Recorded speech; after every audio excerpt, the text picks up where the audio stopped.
Discussion under Rule 193, Shri Mulayam Singh Yadav.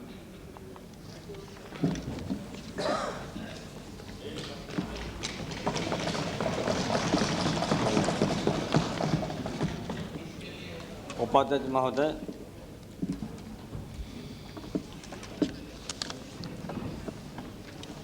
Uttar Pradesh की गंभीर स्थिति है। गठबंधन के सरकार सत्ता में बनाए रखने के लिए हर स्तर पर जाने को तैयार है। लोकतंत्र, राजनीतिक शिष्टाचार, संविधान सबको ताक पर रख करके अल्पमत की सरकार लूट खसोट, दमन, अत्याचार और IAS IPS के स्थानों में नीलामी करके स्थानांतरण किए गए और किए जा रहे हैं। आपको जानकर क्या आश्चर्य होगा कि 15-15 दिन में 2 महीने लगातार इसी नोएडा के अंदर और ग्रेटर नोएडा के अंदर वरिष्ठ अधिकारियों के स्थानांतरण किए गए।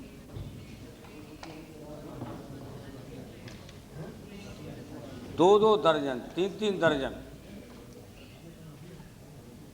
अधिकारियों के स्थानांतरण और 3 दिन के अंदर या 2 दिन के अंदर, कभी 2 घंटे के अंदर 4 जगह स्थानांतरण किए गए। लेकिन हम चाहते थे कि राज्यपाल जी संविधान के संरक्षक हैं, लेकिन राज्यपाल जी इन सरकार के कुकृत्यों को आंख मूंद बंद कर देखते रहे और देख रहे हैं और सरकार के पूरी तरह से पहरेदार बन गए। सरकारिया रिपोर्ट की थी कि कोई सक्रिय राजनीति में काम करने वाला राज्यपाल के पद पर नियुक्ति न की जाए, लेकिन उत्तर प्रदेश के राज्यपाल, उत्तर प्रदेश के रहने वाली, उत्तर प्रदेश के विधान निर्वाचन क्षेत्र से राज्यसभा में चुने गए थे और उनका निवास स्थान सरकारी कागजातों में दर्ज है भारतीय जनता पार्टी के विधानमंडल दल के नेता का निवास स्थान। अब आप विचार कर सकते हैं, पूरा सदन विचार कर सकता है, जब भारतीय जनता पार्टी के विधानमंडल दल के नेता के घर में जो निवास करते हैं, उससे विपक्ष में या सरकार विरोधी कोई काम करने में इंसाफ या कोई न्याय नहीं मिल सकता। ये आज हालत है उत्तर प्रदेश की और पूरी तरह से संविधान संरक्षक के बजाय सरकार के पहरेदार बने हुए सरकार के स्तर से चले और ये काम उन्होंने शुरू से ही कर दिया।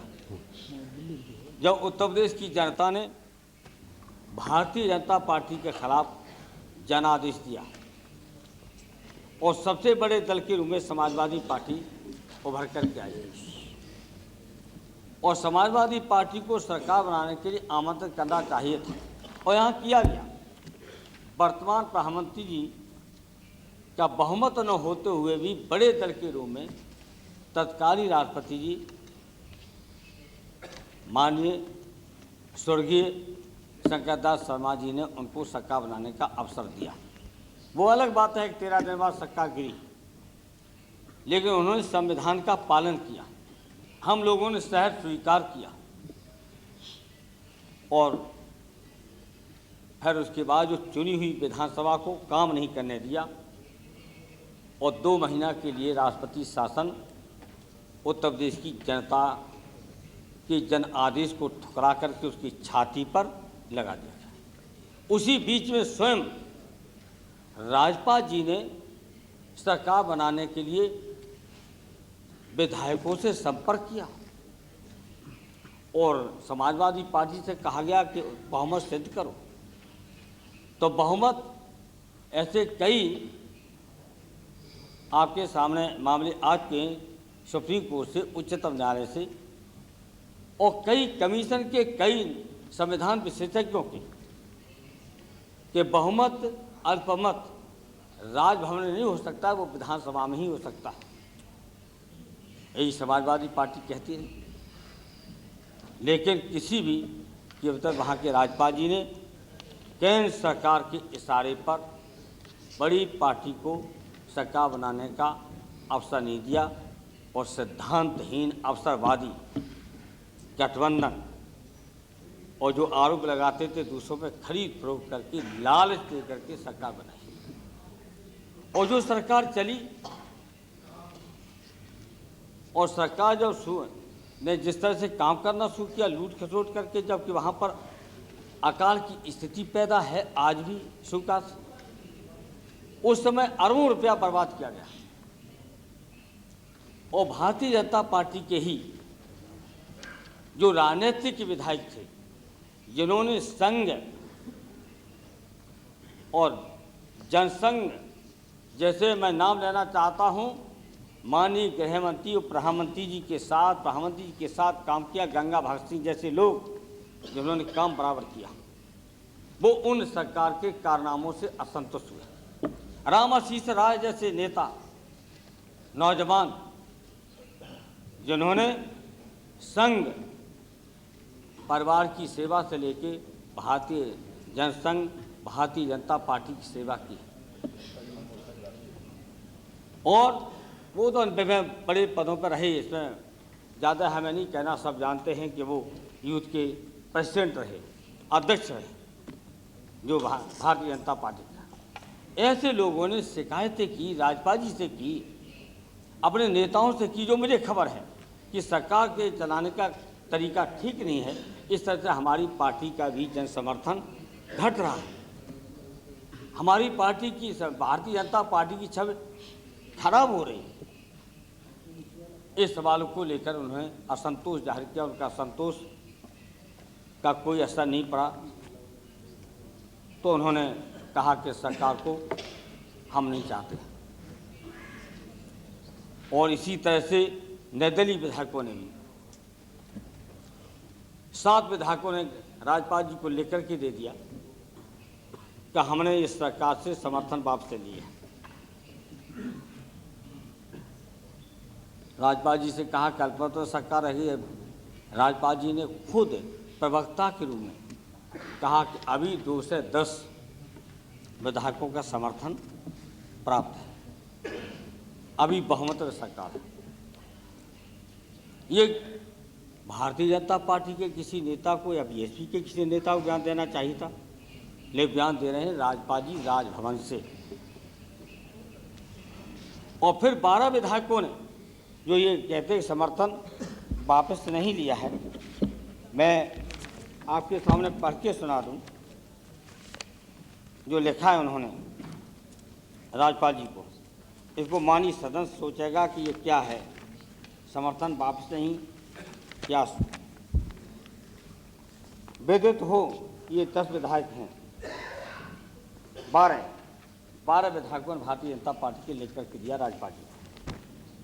विदित हो कि हम विधायकगण जो वर्तमान सरकार को पूर्व में विश्वास व्यक्त करते हुए समर्थन दिए थे, अब इस सरकार ने अलोकतांत्रिक, अमर्यादित और असंवैधानिक कार्य प्रणाली तथा गैर जिम्मेदाराना एवं गैर जवाबदेह कार्यशैली के बजाय से काम करना शुरू कर दिया है। आपसे अनुरोध करते हैं कि लोकतांत्रिक परंपराओं एवं संवैधानिक व्यवस्थाओं का अनुपालन सुनिश्चित करने एवं उठाए गए बिंदुओं पर सरकार स्पष्टीकरण और पुनः विश्वास प्राप्त करने हेतु विधानसभा की बैठक यथाशीघ्र बुलाई जाए। ये 12 विधायकों ने। अब उन्होंने स्वयं कहा कि अल्पमत सरकार है और उन्होंने बाकायदा इलेक्ट्रॉनिक मीडिया पर पूरे हिंदुस्तान ने सुना है, भारत ने सुना है, दुनिया ने सुना है, BBC से कहा कि अल्पमत सरकार है, सरकार को बहुमत अपना साबित करना चाहिए असेंबली बुलाकर। लेकिन असेंबली बुलाने के बजाय उत्पीड़न शुरू कर दिया और उत्पीड़न का उपाध्यक्ष महोदय कभी भी हमने ऐसा, और शायद यहाँ पर माननीय जितने नेता माननीय सदस्य बैठे उन्होंने सुना भी नहीं होगा, माननीय प्रधानमंत्री ने भी नहीं सुना होगा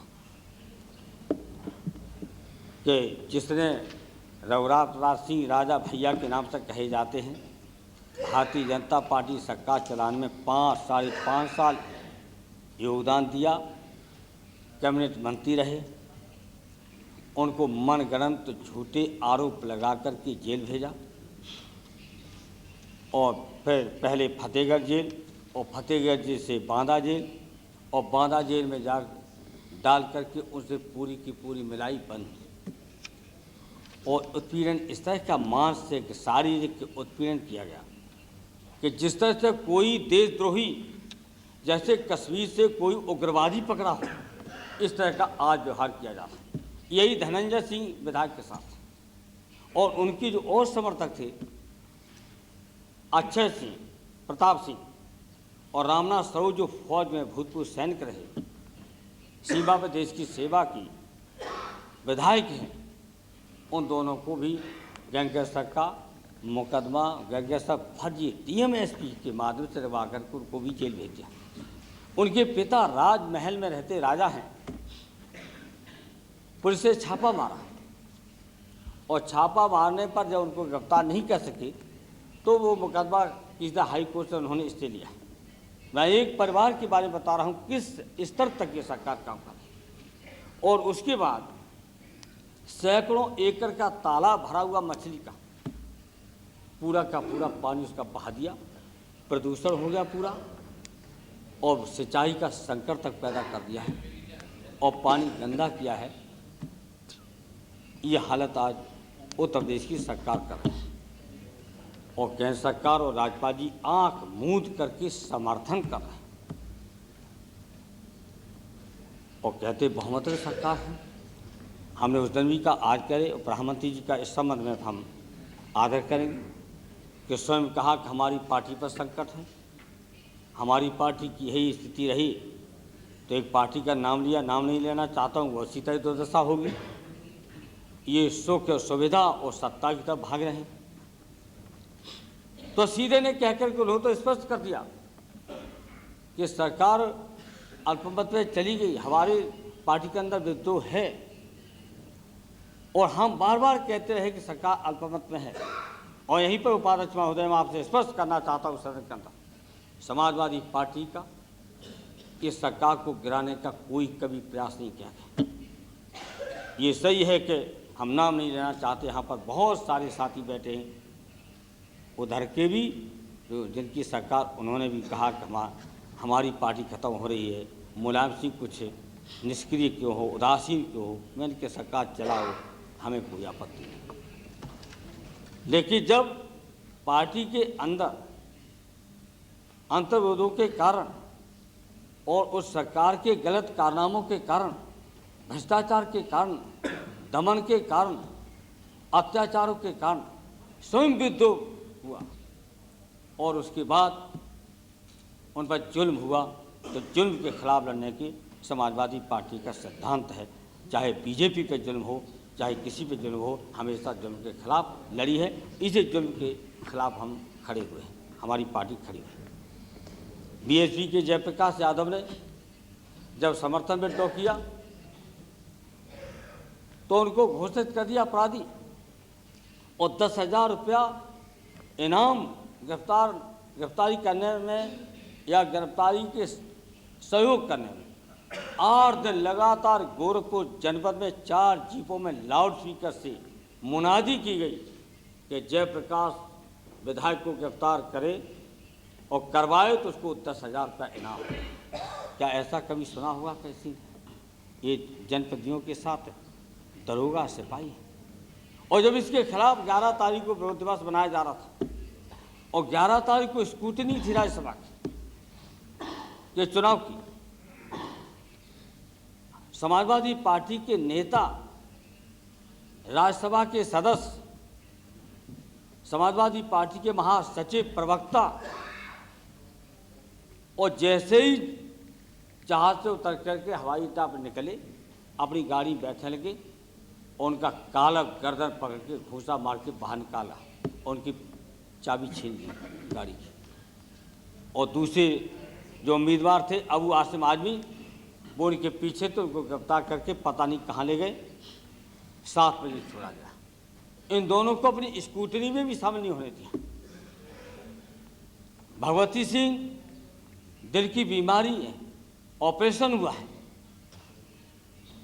3 बार मंत्री रह चुके, वरिष्ठ नेता हैं, विधान परिषद के सदस्य हैं, उनको किस तरह से घसीट के मारा। शिवपाल सिंह विधायक भी हैं, समाजवादी पार्टी उत्तर प्रदेश के महामंत्री भी हैं, उनको खुलेआम चौराहे पे किस तरह से घसीट के उनको कहाँ से किस तरह का व्यवहार किया। अब ये हालत है कि एक तरह से उत्तर प्रदेश के अंदर अघोषित इमरजेंसी है, ये हालत पैदा है। इसलिए हम आपसे उपाध्यक्ष महोदय कहना चाहते हैं और केवल यही मांग है कि विधानसभा बुलाई जाए। आप भी कहते हैं, अभी बयान दिया फिर 3 दिन पहले, 4 दिन पहले राज्यपाल जी ने कि समाजवादी पार्टी बहुमत सिद्ध करे, तो जो मुझे कहना पड़ा कि उनके बेडरूम में बहुमत सिद्ध करें क्या। और अब ये क्या तक देंगे कि समर्थन विड्रॉ नहीं किया, गृहमंत्री उपप्रधानमंत्री दे सकते जवाब। उपप्रधानमंत्री जी से मैं निवेदन करूंगा जब जवाब दें तो कानामे देखिए सरकार को राज्यपाल जी की आचरण। बॉम्बई केस में स्पष्ट कहा है, बहुत सारी बातें नहीं कहना चाहते। जब भ्रम पैदा हो जाए तो फिर ये सवाल नहीं अल्पमत बहुमत का, तो तत्काल विधानसभा बुला करके उसमें बहुमत सिद्ध करना चाहिए जिससे भ्रम खत्म हो। ये बाकायदा जजमेंट है। तो आप ये कहेंगे कि बहुमत नहीं है, आज भी बहुमत है, इतनी संख्या है और हमारे विधायकों ने विरोध प्रकट किया है, समर्थन वापस नहीं लिया है, लेकिन भ्रम की स्थिति पैदा है। और जब भ्रम की स्थिति पैदा है तो उच्चतम न्यायालय का बाकायदा बॉम्बे केस में निर्णय है कि उस वक्त विधानसभा बुला करके इसको भ्रम को दूर करना चाहिए। ये मांग है और इस मांग को नहीं स्वीकार करें। अब पूरी तरह से जो दूसरी तरफ आप देखेंगे कि जो अपराधीकरण की बात कहते हैं, हम कह रहे कानून से अपराधीकरण नहीं रुकेगा, कानून बनेगा। तो आज हम कहना चाहते जो मित्र नहीं कह रहे हैं, नहीं उसका समर्थन दे करके भी कभी कभी पलट जाते हैं। अगर ये कानून हो तो जितने अपराधी हैं सब लड़ेंगे और हम लोगों में से बहुत से नहीं आ पाएंगे। लेकिन प्रधानमंत्री जब जवाब दें तो मेरा आरोप है सरकार को चुनौती तो नहीं दे रहे, हम चुनौती कभी देते नहीं। पूर्वांचल के पुलिस रिकॉर्ड में सबसे बड़ा माफिया आपकी सरकार में, उत्तर प्रदेश की सरकार में कैबिनेट मंत्री अगर नहीं है और आप सिद्ध कर देंगे उत्तर देते समय, तो हम आपकी सराहना करेंगे, आपकी तारीफ करेंगे। दूसरा मंत्री वो जिसको आपके ही मुख्यमंत्री माननीय राजनाथ सिंह ने एक व्यापारी के अपहरण में, एक व्यापारी के लड़के के अपहरण में उनको अपहरण के, और वो लड़का अपना व्यापारी का उसी मंत्री के घर में पकड़ा गया, उस घर में पकड़ा गया। उस मंत्री को तत्काल राजनाथ सिंह जी ने बर्खास्त किया, मुकदमा दर्ज किया, जेल भेजा। मंत्री Your department. सब कुछ, सब डिपार्टमेंट लिए इधर उधर से खरीद फरोख्त तो अपहरण करेगा विधायकों को दर्ज हाँ बाकायदा अपहरण करेगा खुद, और राजा भैया के खिलाफ दिखाएंगे कि विधायक का अपहरण हुआ और अपहरण कर लिया खुद। और क्या क्या हो रहा है ललितपुर में पता लगा लिए, खान का क्या क्या हो रहा है, क्या कब्जा है। ऐसे लोग आज मंत्री हैं। तो इस सरकार के खिलाफ जो जितने राजनीतिक के भारतीय जनता पार्टी के नेता थे, विधायक थे, और जो अच्छे लोग थे जिन्होंने जीवन में कुछ अपना लक्ष्य लेकर के चले थे, उन्होंने विरोध किया। और उन्होंने जब विरोध किया तो ये सरकार जब आ गई अल्पमत में, तो फिर उसे अब आप जेल भेज रहे हैं, मिलाई नहीं करने दे रहे हैं। और आज ये हालत है, अब यहाँ तक कहा जा रहा है,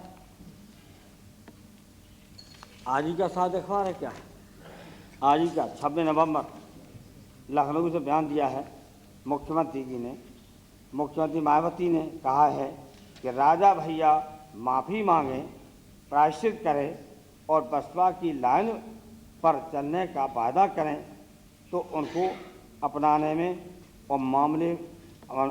के मामले में सोचा जा सकता है, जिनको बांधा की जेल में डाला। आप बताइए ये क्या है, क्या बात है, ये क्या है, दमन के बल पे सरकार चलेगी, दमन, ये हालत ये। और ऐसा नहीं है, माननीय प्रधानमंत्री जी, अब वो अलग है कि हम लोग भी चाहे किस परिवार से राजा भैया आया है, तो उनके बाप जो 72 साल की उम्र के हैं, उनका क्या दोष था, उनके घर पे क्यों छापा महल में मारा गया, उनको कैसे पुलिस से खदेड़ा है, मिस्टर प्रभुनाथ के दरवाजे से निकले हैं, उनको खदेड़ा गया, परिवारों को खदेड़ा जा। जयप्रकाश यादव का मुनादी की जा रही, 10,000 रुपया बाकायदा इनाम है, जो गिरफ्तारी करा दे या पकड़ दिखा दे। ये आज हालत है। इसलिए आज हम कहना और यही नहीं, आप सुन लीजिए, उपाध्यक्ष महोदय प्रधानमंत्री को शायद नहीं पता होगा, भारतीय जनता पार्टी के नेता ब्रह्मदत्त द्विवेदी की हत्या करने वाले विधायक हो गए। आज उन पर 1 दर्जन सुरक्षा बल, और आज उनको स्टेट मिनिस्टर का दर्जा दिया गया। किस निम्न स्तर पर ये भारतीय जनता पार्टी पहुंची है। अपने नेता के हत्यारे को किस तरह से बाकायदा सम्मानित किया गया है, ब्रह्मदत्त द्विवेदी को महिमा मंडित किया जा रहा है। इसलिए आज ये हालत है। तो अब आप सोचेंगे, इसलिए हम चाहते, ये सदन से चाहते, ये सवाल हमारा अकेला नहीं। आज ये जिस तरह से जनप्रतिनिधियों के खिलाफ इस्तेमाल डीएम एसपी को, दरोगाओं को, कांस्टेबलों को, दीवानों को किया जा रहा है, और फिर आप कहेंगे बहुमत। अब राज्यपाल जी कहते बहुमत सिद्ध हो गया। भले ही विधान परिषद का चुनाव था, विधान परिषद के चुनाव में जितनी तिकड़म, जितनी साजिश, जितने छापे विधायकों में मारे जा सकते, पक्के वोट। और यह हालत है, जो इनके ही विश्व परिषद के नेता, जिसकी हत्या की, 1 करोड़ की फरौती ली, उसकी हत्या की, आज उसके नंद किशोर जी रूंगटा हत्या करने वाले, और कोषाध्यक्ष विश्व परिषद, और उनको मार दिया और उसकी हत्या की। उसी मुलजिम को बाकायदा जितने मुकदमे थे उतने वापस लिए जा रहे हैं, वोट के खातिर, बहुमत बनाने के खातिर। ये आप बहुत अपराधीकरण के खिलाफ बोले हैं, लेकिन हमने तो फैसला किया है कि अपराधी छवि का कोई टिकट देंगे नहीं, और न दिया, मुझे फक्र है कि एक भी नहीं दिया। और अब आपके सामने ही देखिए जो कि कहाँ पर आपकी दुर्दशा तो होगी ही पार्टी की, आपकी दुर्दशा पार्टी की होगी। इसको हम भी चुप रहे तब भी नहीं रुकेगी। आम जनता इतनी हिंदुस्तान के होशियार है कि इमरजेंसी में नतीजा देखा था, लिखा था अमेरिका के एक मैगजीन ने कि गरीब हैं, निरक्षर हैं, लेकिन हिंदुस्तान के निरक्षर, अशिक्षित, गरीब लोग निर्णय लेना जानते हैं। प्रजातंत्र निर्णय दिया था। निर्णय वक्त पे लिया जाएगा, ले ही जाता, चाहे जितना गठबंधन, चाहे जितने ऐरा गैरा, जितने अपराधियों को इकट्ठा करके आतंक करके आप सरकार चलाएं, वो अलग है। सरकार चलाना सहज होता है, हम जानते सरकार के कितने हाथ होते आतंक करके।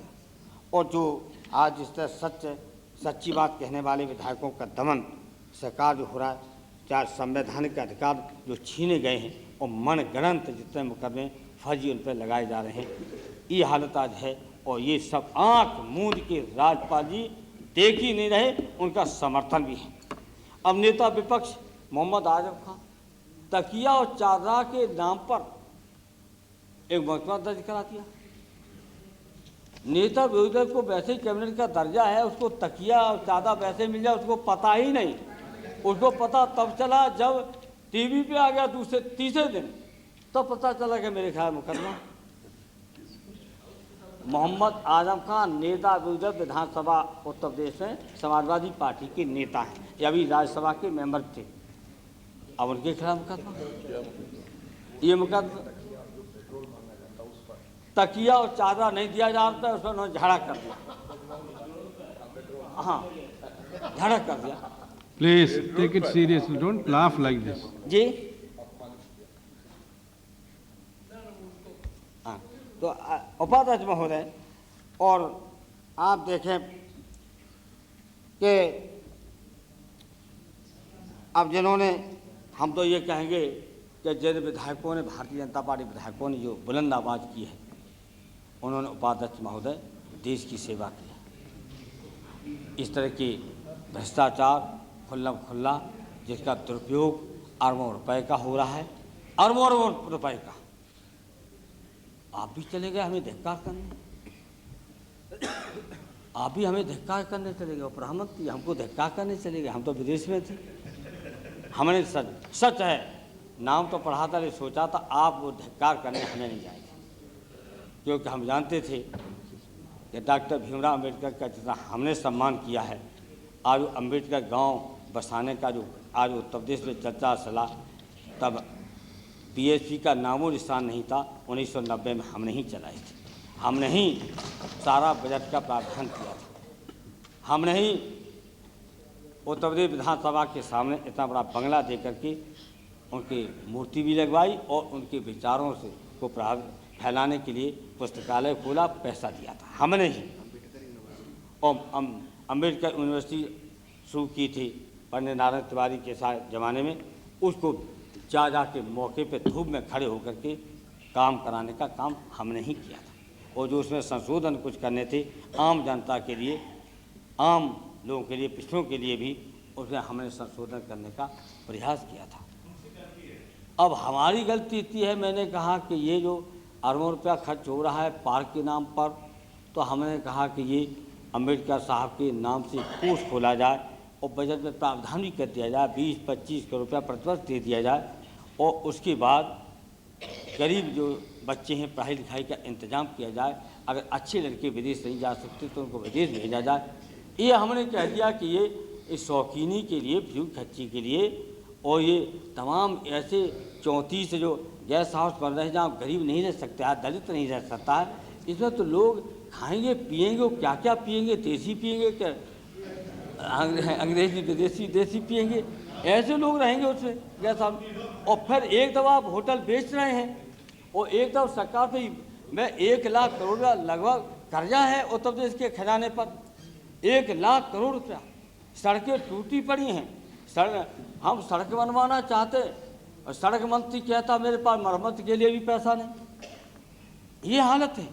हम सिफारिश करते हैं उनके नेता, मंत्री के नेता से भी के कम से कम यही सड़क बनवा दो, वो कहते हैं उनके पास पैसा नहीं, और सच पैसा है ही नहीं। तो अब पैसा है पार्कों के लिए। परिवर्तन चौक पहले बना, अब परिवर्तन चौक बना, फिर तोड़ा, और तोड़ के फिर रुपया खर्च बना। अब इस तरह से हमने कुछ विरोध कर दिया। अब उसके बाद धिक्कार रैली मुलायम सिंह, समाजवादी पार्टी खिलाफ नहीं, किसी के खिलाफ, मुलायम सिंह के खिलाफ धिक्कार रैली। और धिक्कार रैली करने कौन गए? माननीय प्रधानमंत्री जी। और माननीय प्रधानमंत्री जी आपके वरिष्ठ नेता हैं, वरिष्ठ मंत्री हैं, उन्होंने अम्बेडकर साहब के खिलाफ एक किताब लिखी है, हमने पढ़ी है, और जब उसका विमोचन हुआ था तब पूरे के पूरे भारतीय जनता पार्टी के नेता उसमें शामिल हुए थे। आप शायद शामिल नहीं हुए होंगे। उसमें क्या लिखा गया किताब में कि डॉक्टर भीमराव अंबेडकर अंग्रेज़ों का दलाल, अंग्रेज़ों का दलाल, अंग्रेज़ों से प्रति महीना लाख रुपया लेते थे, गांधी को गाली देने के लिए ऊंची जात को गाली देते थे, गांधी के खिलाफ थे, आज़ादी के खिलाफ थे। और उस किताब का नाम है झूठे भगवान की पूजा। अब तो धिक्कार हमें करने गए थे। धिक्कार किसको करना चाहिए? धिक्कार करना चाहिए जब उस मुख्यमंत्री को। अब जिन्होंने लिखा है मंत्री हैं, वर्तमान मंत्री हैं, वरिष्ठ मंत्री हैं, आपके साथी हैं, आपके प्रिय हैं, और आपने सोचा ही नहीं कि मुलायम सिंह को धिक्कार करने चले गए। तो ये आपसे उम्मीद नहीं थी। और तो कोई जा सकता था, तमाम जा सकते थे, मेरे कदा जा सकते थे, कोई बात नहीं जा सकते थे, कोई बात नहीं, अध्यक्ष थे और हमारे लिए कुछ भी कह सकते थे। कभी कभी हम छोटा भाई भी कह देते हैं, लेकिन ये कहते मुलायम सिंह के बारे। लेकिन वो प्रधानमंत्री, जो प्रधानमंत्री आजकल पूरे के पूरे प्रधानमंत्री हैं, आज पूरे के पूरे नौकरशाही उनके हाथों में है, आज भारतीय जनता पार्टी के संगठन के हाथों में है, सब कुछ आप ही हैं, और आप ही हमें गाली देने चले गए। लेकिन आपने गाली नहीं दी, लेकिन जो गाली थी तो जब आप मंच पर बैठे तो गाली तो दी गई, टेप है क्या क्या गाली थी। मैंने इसलिए कभी मिलेंगे और प्रधानमंत्री से कहेंगे कि गाली आप भी मेरे बारे में ऐसी सुनते रहे, क्या क्या गाली दी गई। विदेश में चला गया, चला आया नहीं, वो खैर ठीक है, लेकिन वो उनको बदला नहीं जा सकता है, वो तो अलग चीज़ है। लेकिन ये हम कहना चाहते हैं कि असंवैधानिक सरकार, और जिसमें पूरा का पूरा राज्यपाल जी का आचरण संविधान विरोधी है। आज पूरे राज्यपाल जी प्रवक्ता बने हुए, सरकार को पहरेदार हैं, सरकार को बचाने में लगे हुए। आज वो दमन चक्र है, और इसलिए केवल इसलिए कि ये केवल ये मांग की गई है कि विधानसभा बुलाई जाए। अब आपका अगर अल्पमत तो सरकार नहीं, तो ये नतीजा आगे विधानसभा का चुनाव हुआ आपके, और इसलिए केवल इसलिए कि ये केवल ये मांग की गई है कि विधानसभा बुलाई जाए। अब आपका अगर अल्पमत तो सरकार नहीं, तो ये नतीजा आगे विधानसभा का चुनाव हुआ, आपको 194 वोट मिले, और 194 राजनाथ सिंह जी ने इस्तीफा दे दिया, 197 बचे, और 187 वोट आपके उम्मीदवार के, आपके जो गठबंधन सरकार के खिलाफ मिले। 23 वोट कांग्रेस पार्टी ने नहीं डाले। एक विधायक जेल में था अपना दल का, अतीक अहमद, वो डाल नहीं पाए वोट, तो 24 वोट तो ये बचे। तो आपके तो केवल 193 हैं। तो अब हमें पूछा चाहते किस आधार पर बहुमत कहेंगे, किस आधार पर बहुमत कहेंगे।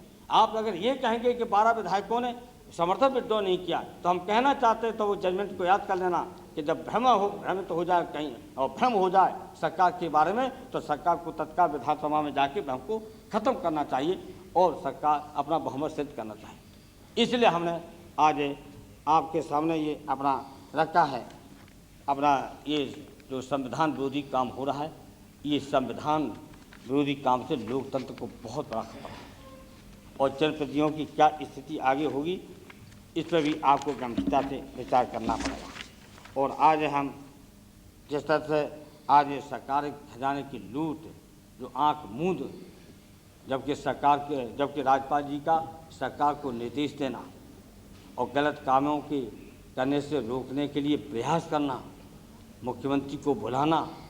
हम भी मुख्यमंत्री रह चुके राज्यपाल जी, कभी कभी उनको कुछ लगता था, भ्रम होता था, मुझे बुला लेते थे, हम स्पष्टीकरण देते थे, संतुष्ट करके आते थे, या उनकी राय होती उसको माना जाता था। तो राज्यपाल जी तो आँख मूंद करके जो लूट हो रही है, पूरा का पूरा आज उत्तर प्रदेश पिछड़ रहा है। बिहार को गाली आप देते, बिहार कहते, बिहार से पीछे कर देंगे आप उत्तर प्रदेश को, हो गया। और कुछ ही अगर और 2 साल के 3 साल के अंदर माननीय प्रधानमंत्री जी बिहार से उत्तर प्रदेश पीछे करेंगे, जिसकी जिम्मेदारी आपकी होगी।